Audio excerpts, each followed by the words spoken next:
अस्सलाम वालेकुम दोस्तों, welcome to my channel my simple cuisine. उम्मीद है आप लोग खैरियत से होंगे। मैं हूँ बीना सफदर और मैं लेकर आती हूँ आपके लिए इजी डिलीशियस रेसिपीज़। आज मैं घर के सिंपल मसालों से बहुत ही मज़ेदार चिकन आलू पुलाव बनाने जा रही हूँ। गर्मी में ये पुलाव बहुत अच्छा लगता है, लाइट मसालों के साथ, गर्मी में हैवी भी नहीं होता और सब बच्चे और बड़े शौक़ से खाते हैं।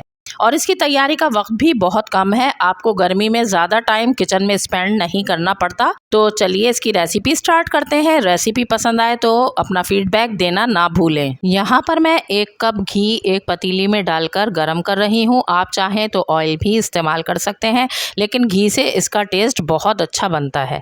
इसके बाद मैं इसमें 1 टीस्पून ज़ीरा ऐड कर दूंगी। अब इसमें कुछ खड़े मसाले हैं, जिसमें 2 तेज़पात के पत्ते, हरी इलायची 4, बादियान का फूल 1, दालचीनी का 1 बड़ा टुकड़ा है, 7 से 8 लौंग, बड़ी इलायची 2, साबुत काली मिर्च 1 टीस्पून। इन सारे मसालों को ऑयल में शामिल करेंगे और 1 मिनट तक इनको गोल्डन होने तक और खुशबू आने तक फ्राई कर लेंगे। जब इनमें खुशबू आने लग गई है तो मैंने इसमें 4 मीडियम साइज़ की प्याज को बारीक स्लाइस में कट करके शामिल कर दिया है और अब प्याज को हम गोल्डन होने तक फ्राई करेंगे। लेकिन हमने प्याज को बहुत ज़्यादा ब्राउन नहीं करना, बस हल्का सा लाइट गोल्डन सा कलर आएगा तो फिर इसमें हम अदरक लहसुन का पेस्ट है 2 टेबल स्पून शामिल कर देंगे। अदरक लहसुन को 2 मिनट तक इसका कच्चापन दूर हो जाने तक अच्छी तरह से प्याज के साथ फ्राई कर लेंगे।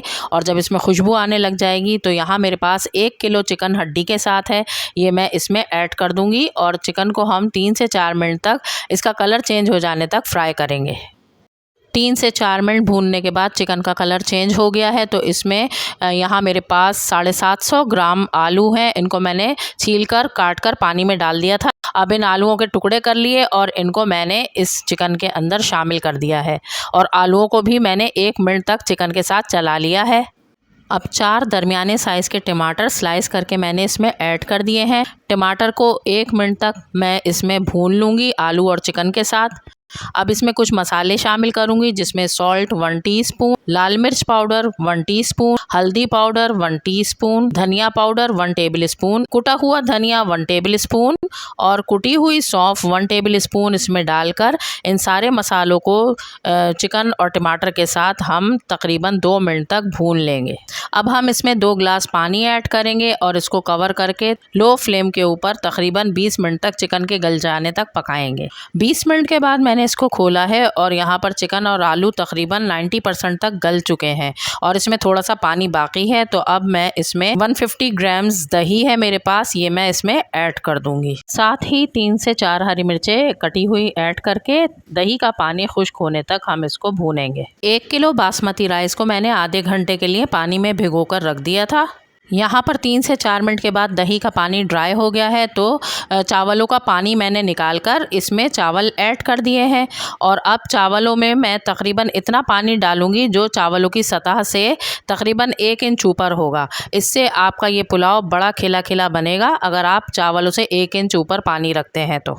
और अब यहाँ पर चावलों के हिसाब से मैं इसमें 2 टेबल स्पून सॉल्ट ऐड कर रही हूँ और आप इसमें चक्कर भी नमक ऐड कर सकते हैं, जितना आपको कम या ज़्यादा लगे आप डाल सकते हैं। अब इसमें कटा हुआ हरा धनिया 2 टेबल स्पून ऐड करेंगे, जायफल और जावित्री का पाउडर 1/2 टीस्पून, गरम मसाला पाउडर 1 टीस्पून ऐड करके अब इनको मिक्स करेंगे और हम 6 से 7 मिनट तक इसको कवर करके मीडियम फ्लेम पर पकाएंगे ताकि इन चावलों का पानी ड्राई हो जाए। 6 से 7 मिनट के बाद मैंने इसको खोला है तो चावलों का पानी ड्राई हो गया है।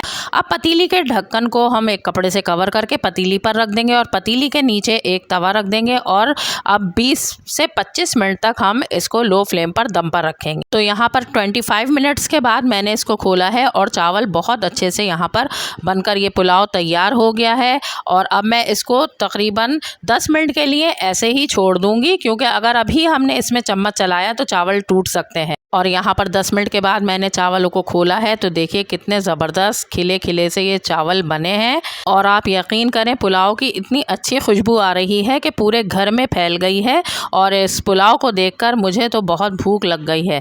आप इस पुलाव को सैलड के साथ, रायते के साथ जब सर्व करेंगे तो सब बहुत ही पसंद करेंगे और रोज़ाना आपसे ये पुलाव बनाने की फरमाइश करेंगे। तो इस रेसिपी को आपने ज़रूर मेरी ट्राई करना है और अपना फीडबैक देना देना है कि ये रेसिपी आपको कैसी लगी, और अगर पसंद आए तो इसे एक लाइक दें, मेरे चैनल को सब्सक्राइब करें और इस वीडियो को अपने फ्रेंड्स और फैमिली में शेयर करें।